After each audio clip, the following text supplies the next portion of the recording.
Boom. The body keeps the score, and your body may have completely forgotten how to relax. Welcome to episode 117 of the Be Yourself and Love It podcast. At least mine's forgotten how to relax. But I'm here with a great new friend, Tara Bentall, who I met at a festival called Dance Camp East, where I gave a little book talk to support my new book. You might have heard of it if you've been listening to the show. Big Pharma, Guess It Quacks Like a Duck. If you haven't bought a copy yet. Yeah, amazing. Oh, thanks. I love the talk you gave, Anthony. It was absolutely inspiring. It was really lovely. And look forward to reading your book some more. Yeah, well, it's and I have to say, meeting you was one of the highlights of the festival for me because one good contact is golden. If you go to an event and you come away with an amazing contact, then that's that's in some way worth selling like another 50 books or whatever. Not that I sold 50. That would have been nice. Chance would be a fine thing. So people at home, go on Amazon and buy like 1 million, or write to me personally and I'll send you a signed one. So yeah, I don't have a strict plan for this conversation. I know I want to talk about like your background, how you came into what you're doing, and a little bit about the technique. And I know quite a lot about the subject matter from a different angle. So I think we're going to synergize a bit. But before we do that, I was just going to give like a little bit of a background because my own journey into my body has been a huge thing. You know, when I was a kid, I didn't realize how uncomfortable I felt using my body and how this isn't normal. When I was born, the umbilical cord was wrapped around my throat and I was a blue baby, as they say. My girlfriend who studied as a midwife told me it's quite common actually, but trauma is not uniform. Like different people can experience the same thing and walk away with different kinds of trauma. And I think what I learned that interfaces with what you're going to teach us about from people like the traumatologist Robert Scare is that when you suffer a trauma in life, the mind reacts, but it doesn't unreact.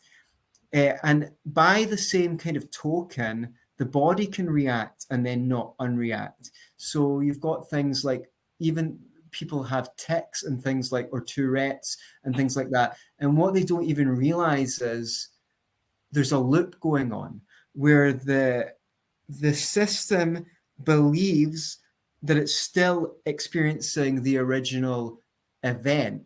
And so even though I've spent so many months in India on yoga retreats and this and that, I found, still so much tightness in my hamstrings and shoulders. And there's because, and at some point I realized what I was trying to do with yoga, even though yoga is really great and definitely is something that should be incorporated into my recovery, is that it was a bit brute force. Like I was trying to go really hard and stretch against the muscle, which was not tight because it hadn't been stretched enough, if you know what I mean. It was tight because it was kind of fixed in that way, and the body had forgotten how to relax. And that's where I think you come in. And what we're going to talk about today is your experience with the Alexander technique. You're an Alexander technique teacher. My mum always told me to go and do Alexander technique, but who wants to do what their mum says, right? No one ever. No one ever. Still don't. Yeah, exactly. Even though she's probably right. Yeah, she was right. But the thing is, from my perspective, I thought Alexander technique was going to be something that I had to go to, that I had to learn. And it seemed too much. It seemed too overwhelming to me. I'm going to have to learn to walk differently and stand differently. But what you showed me when we met was something that can also be administered. So you've heard what I've got to say. I'm not going to ask you a question yet. I'm just going to throw the ball over to you, and I thank you for being so patient and attentive with me, and you guys at home too. So, whatever hearing me sparked up, you can find your own way in to introduce our audience to and share your wisdom in what you've learned. Yeah, so I mean, yeah, the Alexander technique, it's changed my life completely and utterly. It's got so many layers to it, and there's so many different ways of coming into it to look at it.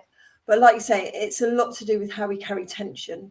And there can be so many different reasons that we carry tension. You know, some of it is trauma related. Some of it is like there was an event and it made us do a particular thing and we sort of carried a holding pattern with us. Some of it was that we've always played the violin, so we sort of do this for 8 hours a day. And then when we sort of stop playing the violin, we're still slightly doing that. Some of it's that we're having moment-to-moment reactions to our mental thought processes. So it could be that we're having little mini stress responses to us thinking, oh, God, I've got to do this. I've got to do that. I've got to do this. I've got to do that. Oh, that person said this. That person said that. And we have this internal dialogue that goes on, which is quite often really stressful. And it can set up like holding patterns that we're not even aware that we're doing. Almost all excess tension you won't feel until you let it go. Because you do it habitually all of the time. You've forgotten that you're even holding the tension. Yeah, you won't notice that you're holding it because you do it all the time. It feels normal. So it's a really curious thing when you start to undo that, because you only notice that you were holding it when you let go of it. And as you let go, that's the moment that you go, oh, I don't know why I was doing that. Why was I doing that? Extra breath holding or extra neck tightening or extra face crunching or extra, you know, if somebody brought your attention now to, are your feet completely relaxed? Well, you could probably instantly find that they're not, or is your jaw holding tight? And there's some that are kind of macro big releases that we can let go of quite obviously, like, oh, if I'm actually clamping my jaw shut, that's quite an easy thing to notice. But there can be other ones that are more subtle and more quiet that you wouldn't necessarily notice until you had a bit of hands-on work. And you're right, I do use my hands to teach, so it's kind of administered, as you said, but it is a lesson. So what you learn with that hands-on session is where you're holding and where you might not need to hold. Right. And so then the idea is that you learn to let go of that, and then you can re-let go it. So you can go, oh yeah, that's that thing I was doing where I go like that, and maybe I don't need to do that. Or that's that thing where I was doing where I do that, which is very common. You know, we know that we need to let our shoulders go down. So very commonly to kind of pull our shoulders down and think we're letting go of them down. But actually you've caused lots of tension there through the whole of your back and rib cage, which then stops you breathing. So there can be all these different layers of tension. And the thing to notice is that you can't actually tighten one muscle. You know, I can't tighten my bicep there without tightening that muscle next to it. Right. Well, I can't tighten that muscle next to it without really tightening up here into my neck. Well, if I'm tightening up here into my neck, the chances are it's slightly come up here, and now maybe it's gone into the chest there, and you know, and the muscles are all attached to each other. And so we always think of it in terms of releasing the whole of our muscular suit in order to feel released, in order to feel a little bit lighter, in order to find things a bit easier, because things become much easier when you're making less muscular effort. And so you become more efficient, you become more fluid, you become more graceful, and all of these things, because you have ease of movement that you wouldn't have had otherwise. Right. So I've not heard your whole story, so it would be quite interesting just to get in at how you discovered the Alexander technique and how you personally benefited from it. And I know it's been quite a long journey. You know, you're not new when it comes to this stuff. You've got like bags of experience behind you. So I think it would be quite informative for us, and we'd also learn what we might stand to benefit. Yeah, so when I was in my early 20s, I was diagnosed with a genetic condition And the genetic condition affects connective tissue. So you can probably see it here in my armpit there. I've got kind of lax. If you can see it over there we go. That's so right. You can see there's kind of lax. Oh wow, yeah. Calcium deposits. Oh It's wow. there in my neck. It's a bit less Oh easy to see in my neck. Yeah. It's over the whole of my body actually, and it's also internal.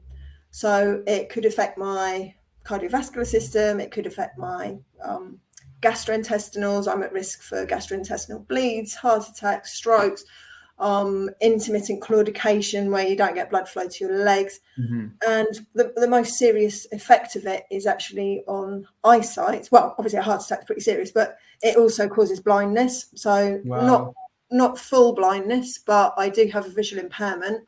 Mm-hmm. I've lost the central vision in my left eye, and in my right eye I have injections every 6 weeks in order to maintain my vision. And I've had 76 injections now. So thank you very much. NHS. That's amazing. So obviously being diagnosed with this in my early 20s and being told I shouldn't have children over the age of 30, well, that pressurized me into a really quite unsuitable relationship and having children probably in a situation that I wouldn't have had. So then I was in an abusive relationship which then ended, and I was then a single parent. So I've had a lot of difficulties to overcome, but my parents were divorced, so I had a difficult family life growing up. There was lots of intricacies and kind of stress, let's say. Lots of stresses. Now, as a result of those different things, and probably all sorts of other things that I haven't mentioned, not because I'm not mentioning them, just because I haven't thought of them at this moment, I found myself in my mid-20s really, really anxious, really on like high alert systems. I felt like a general sense of foreboding, and I was very unclear as to exactly what was going on. I didn't know how to handle thinking about my eyesight possibly being lost. I didn't know how to handle thinking about all the potential things that could go wrong with my body. Even managing your skin looking funny at that age is challenging. So there was a lot of reasons for me to be searching and looking for how to manage all of this. And I saw counsellors, and I had gong baths, and I went to yoga, and I was living in Brighton. So I did absolutely every single thing that you could think of to try and work out how on earth to exist as a human being and not feel completely and utterly stressed all of the time.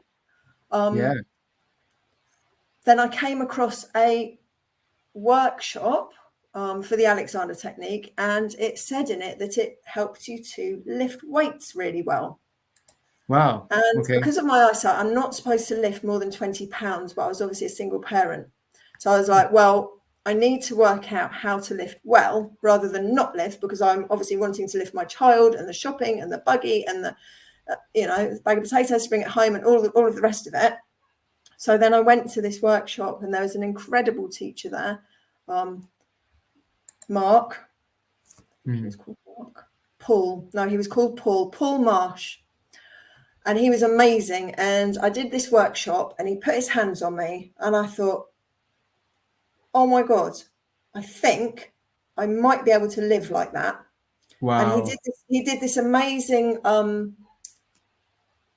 exercise with us, where he got us to think of something that was really upsetting us and really like demoralizing us in that present moment, and then took us through releasing the neck, especially sending the head up, releasing the body. And he talked us through in quite a lot of detail, and he used his hands to help. And I thought, oh, that's different. I can actually cope with that thought now. And it wasn't that the thought was gone. It wasn't that the problem was gone, but I felt that I could cope with it better. And that led me to want to train. And then it took me 10 years to get the money together to actually train. So I did that 6-week course. I was like, I really want to do this. I really want to do this. I really want to do this. And I didn't let go of the idea. And then when I could, that's what I did. And I did the training. And it's a 3-year full-time training. But it actually took me 7 years because I had a break. We went to New Zealand traveling, and then I had another break because we had a baby, and then I had to go part-time because I had horrendous chronic pain after my third C-section, which was from having that baby. So Wow. it's completely changed my life. I feel like I can exist within my body. I feel confident. I feel happy. I feel like if I get myself in a pickle, I know how to get myself out of it. I don't feel like, oh yeah, I always make the right decisions or I'm 100% perfect in every aspect of my life, but I feel able to cope. I feel able to self-manage, and I feel comfortable in my physicality. And that's somewhere that I can keep coming back to. If anything gets difficult, I can come back to my physicality, and I'm here and I'm fine. Awesome. And that's really useful. Yeah, it's really useful. What a radical transformation. And, you know, I'm a talk therapist, a counselor. Although I'm going to be training in some body work modalities, which really changed my life in November. I was hoping to do the training in April, but it was pushed back. So, and it's interesting because it's something that I never thought that I wanted to train in, because I thought, I don't know. It's hard to put your mindset back where you were before. Like, oh yeah, that's really good, but I can't see myself doing it for people or teaching it. And I, even when I got my first session with my teacher, Baudrey, and friend, Baudrey Fraser, I had her on the show. I was like, this is really cool, but I can't see myself doing that. But once I was 5, 6 sessions in, I was like, oh man, I've got to learn how to do this, even if it's for my own sanity. So I feel like, yeah, when you come across something that's of extreme help, especially when it's body, it's like so intuitive to want to go deeper and find out more, because it's so tangible. That's what I was going to say about being a talk therapist is I really love it, but sometimes it's a little bit ephemeral. You're like, how does one measure the benefit? And sometimes it's really obvious. If someone comes to a session and they're talking and they're very distressed and they leave feeling like they can cope, exactly what you said, you're like, yeah, I've done a really good job today. And a lot of the time it is exactly that. People need to feel like whatever is going on, they can handle it in order to experience any level of peace in their life. You know, it's not necessarily hope, because ultimately there's no hope. We're all destined to the grave. Do you know what I mean? 100%, yeah. Yeah, you're just on a one. You're on a train line, and it only goes in one direction, and the direction is straight into the grave. So hope is projecting into the future, thinking at some time things will be better. Well, what if my client's got a degenerative disease? What if they're terminal? What if they're the best of their years really have gone by and things like that? You need to be able to this is what people find so difficult, because it's scary to accept, or they don't want to accept a hopeless state, but that's sometimes all a person needs is to step into that with someone and allow it to be. And when as it was at Warner Earhart said, I think that's his name, what you leave alone tends to leave you alone. Like, if you can let it be, then life's all mind over matter, because if you don't mind, it don't matter, right? So the fear of things going wrong is so much exactly. worse than the thing actually going wrong at that time. Exactly. Yeah. So you're projecting into the future. What if this? What if that? What if that? If we can, inch by inch, life's a cinch, mile by mile, life's a trial. It's like, if you want to stop smoking, you just say, do I need one today? Can I get through the day without one? Yeah, I could probably do that. Or maybe just the next hour. Can I wait an hour? Because, after that, there's another hour. When you think, oh, I'm never going to smoke again, you think, well, I'm never going to be able to do that. I might as well just have a fag right now. So, yes, it's the ancient wisdom, be in the present moment. A lot of the time, easier said than done. But I think the That's where thing I is, think that go on, that's where the please. body is so useful, isn't it? Because Yes, your body is always present. hmm, You know, precisely. you can always come into your body because you're always here right now. So Right. when you've got access to relaxation in your body in a way that you can do that, you don't have to go to sleep. The thing is with using the technique is you can use it at any moment. You don't have Mhm. to be lying down relaxing Right. on a sofa to feel more relaxed. You can use it in the queue in a shop. You could use it at the petrol pump. You could use it when you're brushing your teeth. You can use it. I'm using it now sitting here. Right. So it's something that Mm. you can access at And all yeah, times. yes, and that's one of the things I wanted to say. If you can find refuge in your body, um, some people have so much stored emotional pain, and that it's not even pleasant to just be. I know because I was there. I think, especially before the age of around, I didn't know what to do with my emotions before my mid-20s. I thought they were just these inconvenient things that came up to annoy me, you know.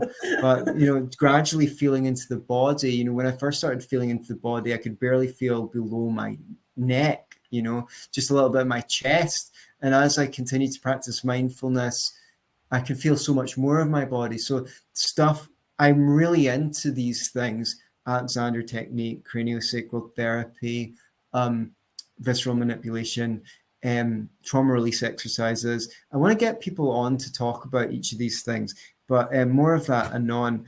So there's a few things that I do want to ask you now. One of the things, but I want to park it for a second, is you keep on saying you can use the technique anytime you want. So obviously we're going to have to ask, what is the technique?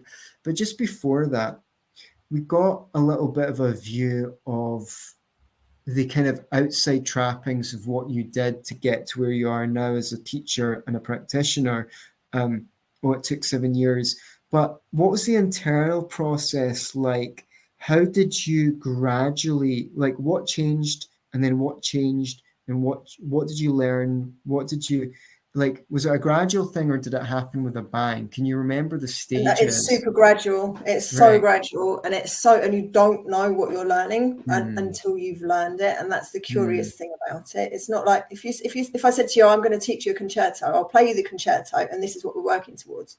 So you've got an idea that concerto is what you're going to learn. With the mm, technique, it's really hard to demonstrate it. It's really hard mm. to show it on the outside. It's Right. really difficult to extrapolate a feeling into words. And Mm, so you don't really know what you're learning even while you're learning it. And one of the questions that we worked on throughout the course of my training, from the first year all the way through, was, what is the Alexander technique? It's incredibly difficult to describe and put into words. The feelings that I had that came up for me through the course of my training, waves of relief, just mm, sheer relief that just puts you into tears because you just can't believe the relief of it. uh, That's the main sensation. But kind of challenging because you have to take steps into the unknown. You have to allow yourself to not be correct. If you're mm. correct, then you continue to do what's habitually normal for you Oh, I see. because that feels correct to you. So you Okay, have so to you do, you you need to expose yourself deliberately to discomfort. yeah, you have to step into what feels wrong, Right. because it feels wrong because it's not your habit. So it's not Yeah. that it is wrong, it's just different from what you were doing before. Yeah. Yeah. Interesting. And I've experienced that before with even something like communication skills. And people are like, but that doesn't feel authentic to me. Like I want to, and it's like, well, I mean, where do you think you learned what's authentic? You learned your communication skills from your parents and your teachers, and um, now you're practicing something new, which is communicating in a different way, and it doesn't feel normal. But see, when you see that it's successful, then your mindset shifts and it becomes authentic. You know, I was like encouraging some controversy. You can't say these things anymore on the internet. You know, I was encouraging friends to tease girls a little bit more when they flirt, you know, when they're trying to flirt with them. Don't be so nice all the time. Oh, but yeah, because you're panicked and you think she's going to bite your head off. So you think that's authentic. Once you see that she responds to it and she likes it and she runs with the ball, I tried that and the girl snapped at me or didn't like it. And it's like, yeah, because she was testing you because you weren't confident enough. You need to actually persist through the discomfort to realize that if you can tease a girl and also not get really worried about if you're worried about it, she can feel it. So if she can feel it, she'll not react as well. Yeah, exactly. But if you practice it, if you don't let that get you down, and if she gets offended, you go, you know, I didn't mean to offend you. I'm just playing around. You go, okay then. Okay, fine. Persist. Don't give up too early. It can be a lot like that with this bodywork stuff as well. You know, you've got bad habits. You know, I can sit cross-legged like this for so long because I've forgotten, you know, what it was like at the beginning because until I sit with a friend in a cafe that's, you know, in India where you have to take your shoes off and things like that. And after 10 minutes, they're like, oh, my legs, you know, all right, I've habituated the body. I forget that, you know, that's a thing that had to be developed that's uncomfortable at first, but is ultimately much more healthy than the way that we're accustomed to sitting in a chair. So would you like to tell us some anecdotes of things that felt uncomfortable either to you or people that you've worked with and how it benefited them in the long term to make it a bit more concrete? Yeah, so what happens is that okay, I'm going to tip the screen like that so you can see me a bit better. Yeah. So for people listening, you can always go to YouTube or something like that. Okay, so what tends to happen? Okay, here I am. I'm more or less balanced, trained Alexander technique teacher. Right. Your posture looks amazing when you sit like that. My posture's not too bad at all. I do have a bit of a lordosis. There's things that I could tweak, but I'm not really that bothered about it. What happens with almost everybody is that you get excess tension. So let's say that somebody upsets you a little bit. What would you do? You kind of go like that. Okay, so can you see that's shortened me across there? That's kind of narrowed me. It's pulled me down a little bit there. Let's say as well, the teacher's telling somebody else off for not concentrating. What am I going to do? I'm going to concentrate a bit more. So now I've shortened here. I've added tension. Now, let's say I'm a girl and my boobs are just developing. So I'm not really trying to show them off. Right? Now, let's say I've got to look up because I've got to see what I'm doing. Now I've tightened my neck. Right? So you can see where this is going. This is going into most people's posture. Right. I can see. Right. Thank you so much for the demonstration. Some people are listening on the podcast, so I do recommend you go on my YouTube channel to check this demonstration out because it looks amazing. Right. So what happens is you go, okay, well, you have to open out your chest. Oh, now I'm sticking my boobs out. Now I'm sticking out my belly. You know, people don't like their belly. No, put your belly in. Engage your core. Oh no, okay, no, I'm not going to do that. I'm going to let that come up. I'm going to let my belly be free. I'm going to let my shoulders open. Now I'm suddenly a little bit vulnerable. You know, that can feel really overwhelming to be that vulnerable, to have your heart exposed. You know, if you're an animal and you were in danger, you're definitely curling into that primary sort of posture. So as you open your posture, as you open your physicality, there's a corresponding challenge of how do I now operate in the world where I'm looking out, I've got my body open, I've got my belly open, I'm relaxed. That's a challenge, and it doesn't feel necessarily comfortable. You know, if you get on a tube and you feel like that, am I now vulnerable? You know, usually in public, people will do that. Don't look at me. Don't talk to me. I don't want to be the person picked on by the nut job that's just about to get on the tube. So there's a challenge. So then you have to work out, well, how do I operate in an open way and still feel protected? Because of course that doesn't actually protect you that much. You know, if somebody's going to be a nut job, you're sort of better off noticing them coming and having all of your faculties open to actually deal with that situation. And actually, when you're relaxed, when you're open, people don't tend to respond badly to that. People tend to respond really, really well to that. Yes, because by being a leader, you're, especially if you're benevolent, you're basically giving other people permission. But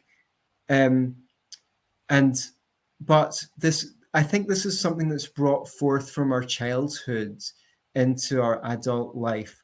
At some point, you learn to make yourself small, because when you're a kid, adults don't like you being, as we say in the UK, too big for your boots, or something like that. And you always get in trouble at school, not for being shy, for being too confident, and then 100%. you learn this, and then you take it into your life as an adult. And this really goes back to the kind of the club scene and things like that, where we're talking about teasing girls. What I found was, the more confident you are in social situations, I would be like,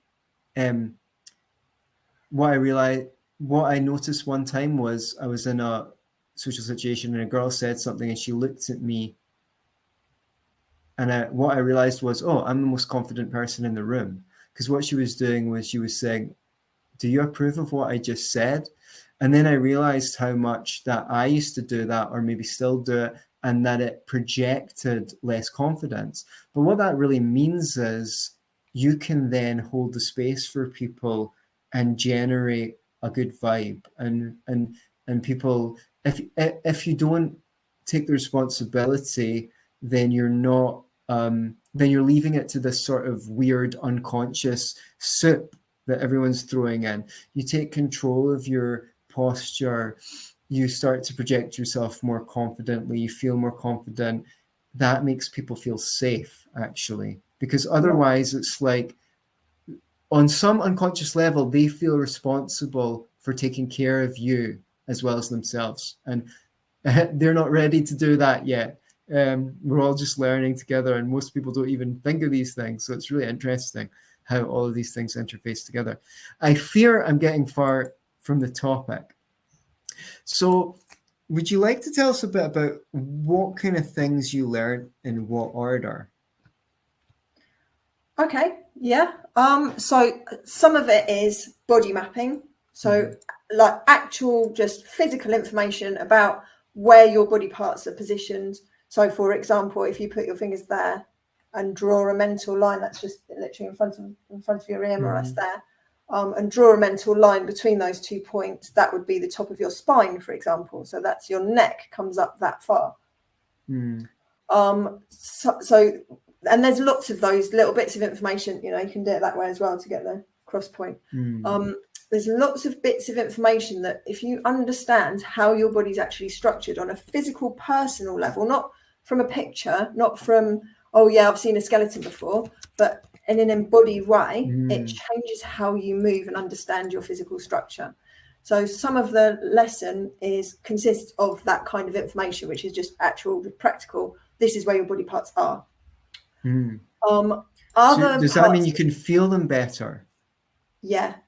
Okay. You can you can position yourself better in space, so you understand where you are better in space, basically. Right. So when you have better understanding of where you are in space, then you can manage yourself better. Okay. You can balance better. You can coordinate better. Yes, I'm pretty clumsy, but according to all you say, there's hope for me yet. So, okay, so your body, go on. Yeah, so that's kind of one aspect of it. Then we've also got the mental thinking processes that allow your muscles to release and let go. So short muscles have the fibers, more pulled together. This is like a very simplistic kind of like way of thinking of it. But basically, if you've got a tightened muscle, it's probably the fibers are pulling in too close together like that. And so then your ability to then contract from that already contracted place is minimal. Whereas if you're a little bit more lengthened out, then your ability to contract from there is more significant. So you've got a more powerful, more efficient muscle. So the idea is that you want the muscles lengthened. Now, that process of those muscles moving like that is physiological. It's not mechanical. So in other words, that is caused by neurons triggering chemical reactions. It's not caused by a mechanical shortening of muscles. So important. So if you wanted to stretch those muscles and you just apply pressure, well, those muscles aren't going to really stretch because that isn't a mechanical process. It's neurological. So you have to actually...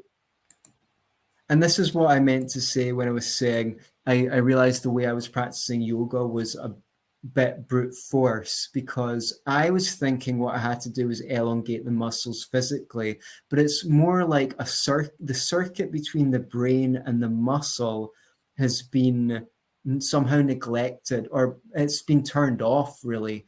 So it would have been better if I knew what I knew now, to take a very gentle approach and just put a slight stretch in and feel in and start to, and that's one thing I love about yoga still to this day, is every time I go, I feel like I stretch into some part of my body that I've never felt before.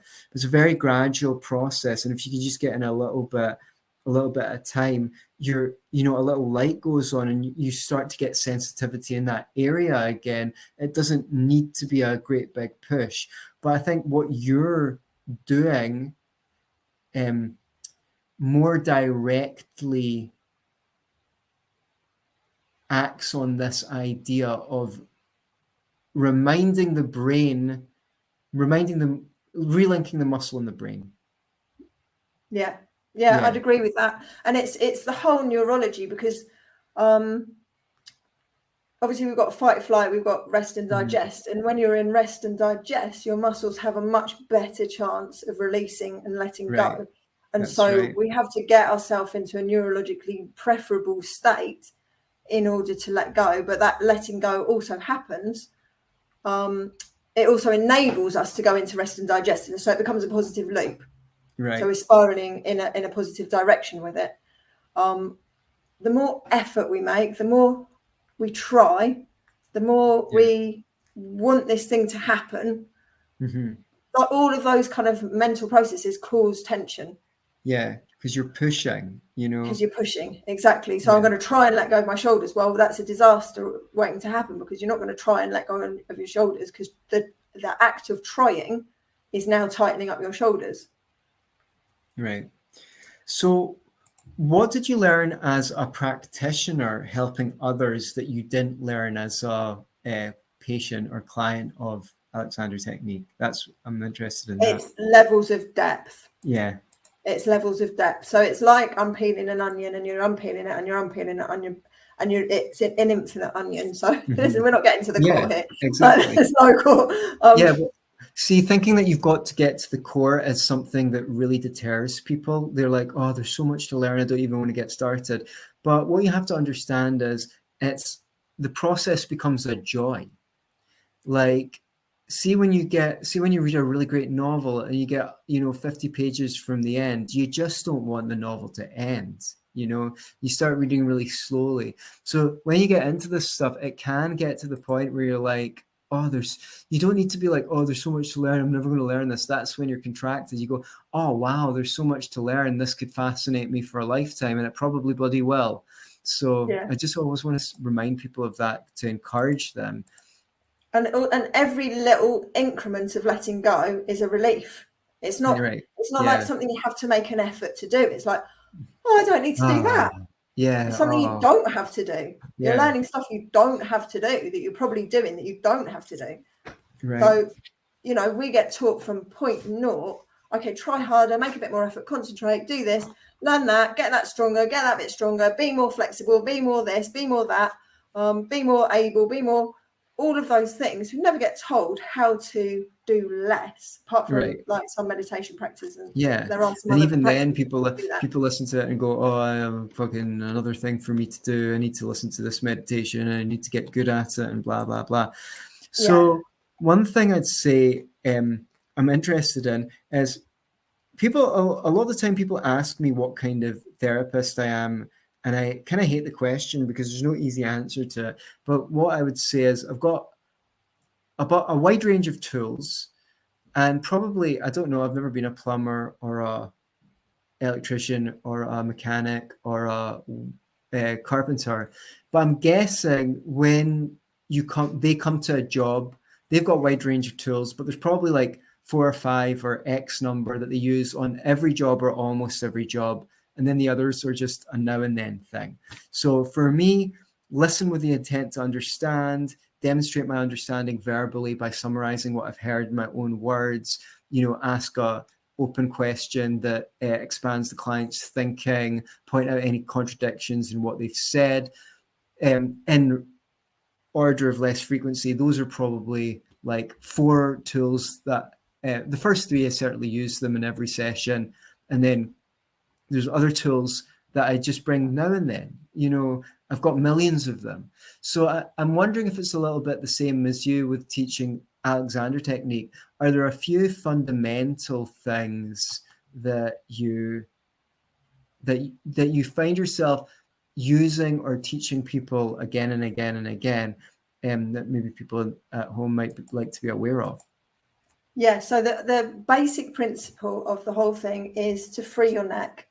Okay, so your neck has a controlling influence, and your neck does go right up to there, like we talked about. Your neck has a controlling influence over the whole of the rest of your body. Wow, yeah. If your neck is tight, and you're not going to free it, but a lot of people think, oh, I'll free my neck by doing that. It's not that kind of tightness. If it's habitually tight, that pulls into the muscles throughout the whole of your back, all the way down through your legs, and tightens the whole of your body. So if I went to my teacher today and I said I'd like a lesson, the first thing she's going to say to me is free your neck.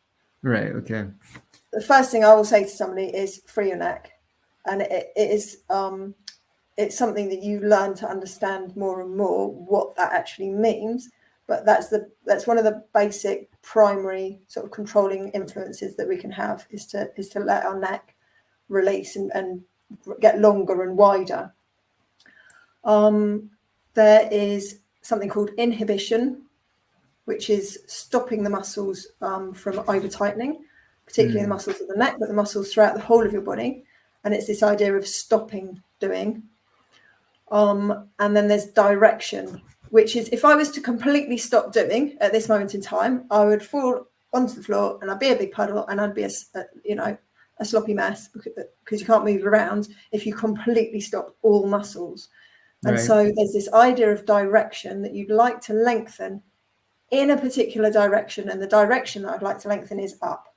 So I would like my neck to lengthen in an upward direction. I'd like my back and legs to lengthen and let me go upwards in gravity. So we've got freeing your neck, inhibition, and direction, and pretty much those things will be used in every single lesson.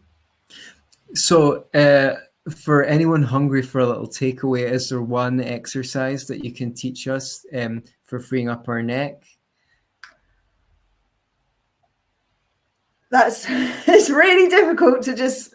Oh, okay. That's a really. That's honestly fine. Really. It's such an annoying thing, but there's just no particular shortcut. Okay. Okay. I suppose. Is it very individual? Is it? Yeah. Okay. It is and it isn't. Most people do the same thing. Most people shorten their muscles and they come and they pull down. Almost everybody shortens their muscles and pulls down in one way or another. So that's just almost what everybody does. I suppose a really useful one that you can do if you're sitting on any kind of chair is to put your hands like that, sit onto your hands, and you'll find that there's 2 little lumps, which are your sitting bones. And if you rock yourself forward, you'll feel that they come out of contact with the chair. And if you rock yourself backwards, you'll feel they come out of contact. And you kind of sit down onto your sacrum, which is what most people do, tend to sit onto their sacrums. So you could spend a little bit of time just rocking on your sitting bones like that to find a kind of middle point. and then slide your hands out. And that will put you more or less in an upright position. Awesome. So you live in Brighton. It's very interesting that I met you around now, because I just literally went to Brighton for the first time in my life, literally a few days before meeting you. And it's interesting because I've always wanted to go there. And then I met you, and then I came back here and I heard that I might have a training in Brighton myself in October. So it would be awesome if that goes ahead and I get to meet you again. What's the training you're going to do? It's another one in the sort of trauma release exercises. I need to get an expert on that on the show. I mean, I've talked about them for years, and for whatever reason, I never did more training myself in them. I guess probably the last 4 years went not the way we expected them to. So it's really hard to rewind my memory back to 2019 and think if it was even on my radar. But yeah, so I benefited from them, and a lot of what I learned really interfaces with that, what I learned in Mexico when I studied under Baudry Fraser, what you've taught me about Alexander technique. I sent you this video, and I recommend people, maybe I'll do a video on it for YouTube because it would be quite helpful for people. There's a video on YouTube called Gazelle's Lucky Escape from Cheetah and Hyena. Oh, you sent it to me. It's really good, isn't it? Yeah, it's amazing, by playing dead. See if you've got any stiffness in your body, people at home.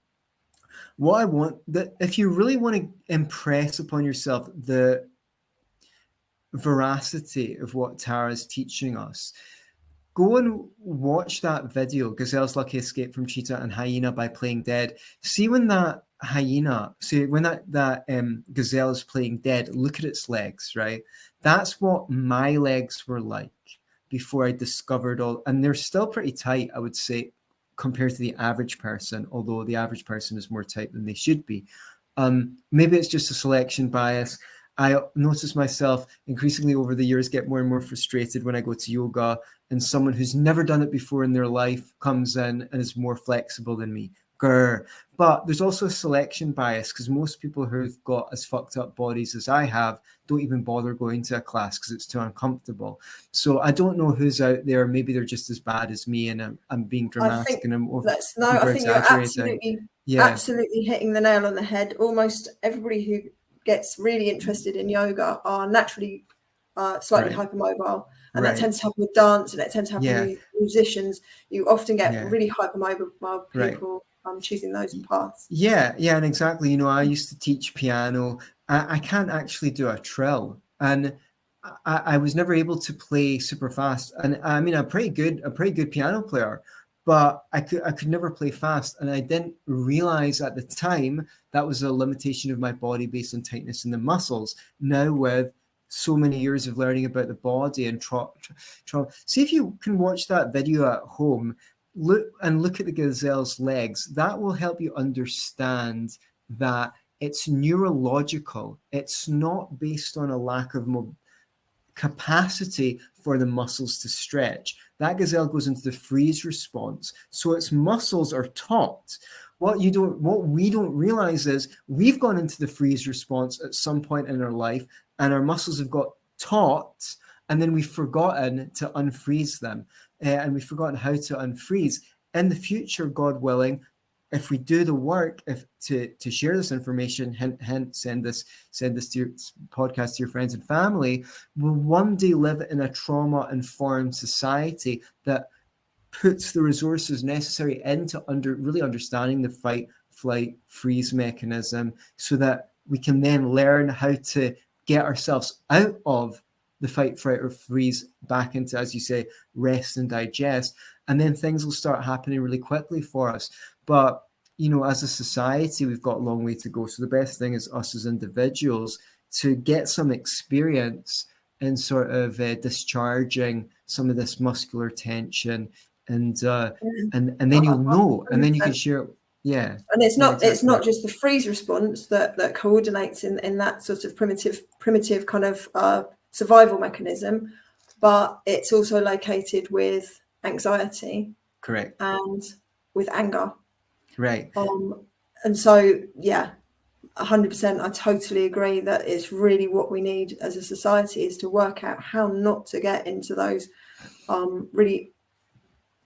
The problem is when you go into those kind of responses, it's very usual to only be able to do patterns of behavior that is what you did before when you were in that state. Exactly. And so you So then, so it makes it really hard to think in a more global fashion, and it makes it very hard to brainstorm new ideas or come up with new ideas because you're in that sort of state. In a loop. So this is what, what one of the reasons why I like being part of the Conscious Resistance Network. Derek and I have basically always saw it this way. We change the world by changing ourselves. We don't go don't get me wrong, there's certain forms of activism, but that flows from your nature. The more you heal, you find how you interface with the larger society. And so it's that way. Before you do the inner work, you're basically fighting with a shadow, which is, I feel dissatisfied. There's something out there in the world that's wrong. If I fix it, if I campaign, if I fight, then I'll feel good. No, you work on your inner environment, get to feel good. And as a consequence of that, you will benefit people around you, and that will shape the society. So, granted, people can come to visit you in Brighton for a training, and if someone goes to, or any practitioner, if someone goes to Tara, please tell her that you heard her on the show, because I'd love that. It'd be quite interesting, Anthony, to do a if you wanted to, we could do a semi-supine talk through. So it would take probably 15 minutes, not maybe now, but at some point. That would be great. And do that so that people could have a little bit of an experience. Exactly. Well, what I would like is, if you're hearing the show and you'd like to come to that, we'll do a little workshop, and then we'll plan for that, and then we can get the emails in, we can figure out when is a good date and time, and we'll have the demonstration, and that would be really good. Do you also teach online, or is it an in-person thing? I've had some really interesting experiences teaching online. I taught a wonderful woman who was a GP and had horrible shoulder pain. And her shoulder pain completely went. And then I was lucky enough to have her come to me in person after a period of time, because that was through lockdown. And I found that there was huge gaps that had I had my hands on, that she would have had a different experience. So it was really intriguing, because her shoulder pain went. So it was successful. It wasn't the same. And so I haven't really pursued that avenue, just because of that. Also, because of my visual impairment, I find it much easier to work with people in person, so I can use my hands. Okay. I just want to know, if you want to know more about Tara, you go to tarabentall.com, Bentall.